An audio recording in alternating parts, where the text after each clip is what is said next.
नमस्कार दोस्तों, India audio hub YouTube channel में आपका दिल से स्वागत है।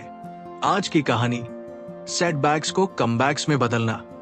गुरुग्राम के एक छोटे से गांव में अरविंद नाम का एक युवा लड़का रहता था। उसके सपने बड़े थे और वह अपने सपनों को पूरा करने के लिए कुछ भी करने को तैयार था। अरविंद का सपना था एक ऑनलाइन ई-कॉमर्स ग्रोसरी स्टोर का स्टार्टअप शुरू करना, जहां ग्राहकों को ताजी और किफायती किराने का सामान मिल सके। लेकिन सपने देखना और उन्हें पूरा करना दोनों अलग बातें होती है।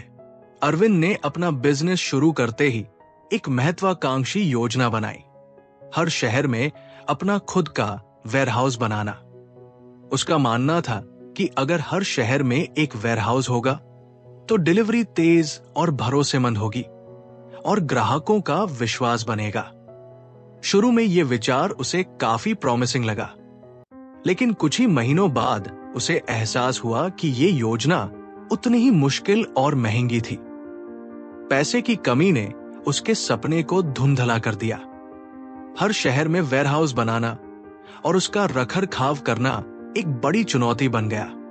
उसका बजट बार बार टूट रहा था और हर नए कदम के साथ वो और ज्यादा आर्थिक दबाव में आने लगा। पहले साल के अंदर ही उसका स्टार्टअप बंद हो गया। अरविंद के पास न पैसा बचा, न ही उत्साह।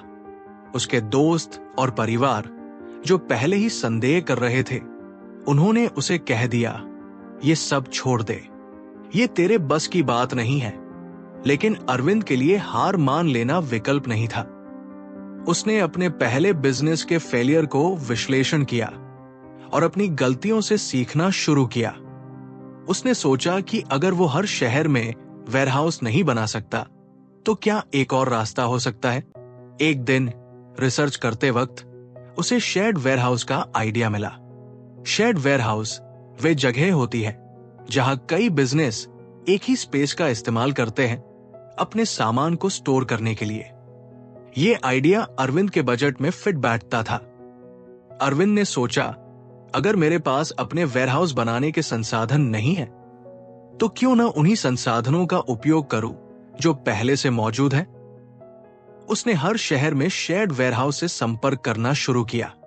ये वेयरहाउस किफायती थे और उन्हें किराए पर लेना ज्यादा व्यावहारिक था।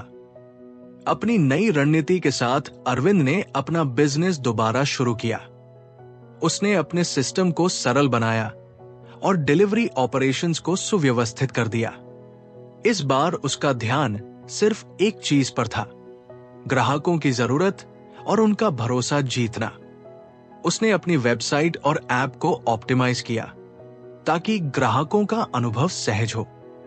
ऑर्डर प्रोसेस और डिलीवरी ट्रैकिंग को आसान बनाया, जिससे ग्राहकों को एक भरोसेमंद सेवा मिल सके। अरविंद ने लोकल वेंडर्स के साथ साझेदारी भी बनाई ताकि उनका नेटवर्क और मजबूत हो। धीरे धीरे ग्राहक उसकी सेवा पसंद करने लगे। उसका शेयर्ड वेयरहाउस मॉडल इतना सफल रहा कि उसकी डिलीवरी का समय कम हो गया और ऑपरेशनल कॉस्ट भी मैनेज होने लगी। पहले जो लोग उसका मजाक उड़ाते थे, अब उन्हीं लोगों ने उसकी तारीफ करनी शुरू कर दी। 2 साल के अंदर अरविंद का बिजनेस एक विश्वसनीय ब्रांड बन गया। उसका ई-कॉमर्स प्लेटफॉर्म ग्राहकों के लिए एक पसंदीदा विकल्प बन गया था। अरविंद ने अपनी असफलताओं को एक सीख बनाया और उन्हीं असफलताओं को अपनी वापसी का जरिया बनाया। उसकी कहानी सिर्फ एक सफलता की नहीं है, बल्कि एक मिसाल है कि गलतियां आपको रोकने के लिए नहीं, आगे बढ़ने के लिए होती है। अरविंद के दृढ़ संकल्प और सूझबूझ ने साबित कर दिया कि अगर लगन और हिम्मत हो तो हर असफलता एक नई सफलता का पहला कदम बन सकती है। अरविंद अब भी नए चैलेंज का सामना कर रहा है, लेकिन उसकी एक बात हमेशा उसकी टीम को याद रहती है, जब तक आप हार नहीं मानते, आप हारते नहीं।